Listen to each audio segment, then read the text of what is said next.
হঠাৎ করে গত এক সপ্তাহ ধরে ফরিদপুর জেলায় ডেঙ্গু আক্রান্ত রোগীর সংখ্যা বৃদ্ধি পেয়েছে।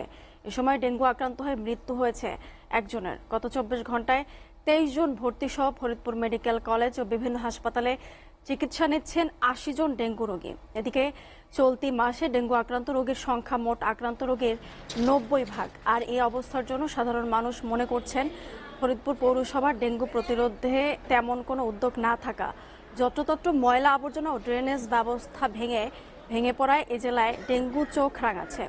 জেলাবাসী মনে করেন দ্রুত ডেঙ্গু প্রতিরোধে কার্যকরী পদক্ষেপ নেওয়া না হলে ডেঙ্গু অবস্থা ভয়াবহ পরিস্থিতি হতে পারে।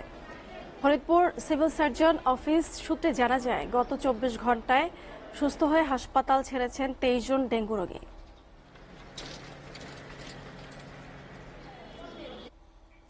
ফরিদপুরে ডেঙ্গু পরিস্থিতির আরও খবর জানাতে সরাসরি যুক্ত হচ্ছেন সহকর্মী সুজজ্জামান জুয়েল। জুয়েল, আপনার জেলার ডেঙ্গু পরিস্থিতি নিয়ে আপনার কাছে সর্বশেষ কি তথ্য আছে জানাবেন?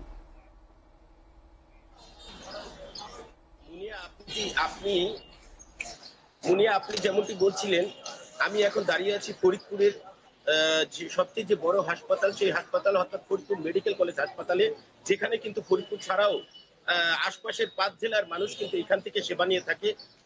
এইখানেই কিন্তু মূলত এখানেই সবচেয়ে বেশি ডেঙ্গু রোগী চিকিৎসা হচ্ছে এই ফরিদপুর মেডিকেল কলেজ হাসপাতালে, যেখানে যেখানে প্রতিদিন 10 থেকে 15 জন রোগী ভর্তি হচ্ছে, ডেঙ্গু রোগী ভর্তি হচ্ছে এবং তারা এইখানে ভর্তি হয়ে সেবা নিচ্ছে। আমি আপনাকে জানিয়ে রাখি যে ফরিদপুরে এ পর্যন্ত প্রায় 308 জন ডেঙ্গু রোগী শনাক্ত হয়েছে, যার মধ্যে থেকে কিন্তু এর মধ্যেই প্রায় 226 জন রোগী সুস্থ হয়ে বাড়ি ফিরেছে। এখন পর্যন্ত কিন্তু 80 থেকে 82 জন রোগী এই ফরিদপুর জেলায় চিকিৎসাধীন রয়েছে। এর বাইরে আমি আপনাকে জানিয়ে রাখি যে এ পর্যন্ত গত 1 মাসে ডেঙ্গু রোগে আক্রান্ত হয়ে অর্থাৎ 2 জন মারা গিয়েছে।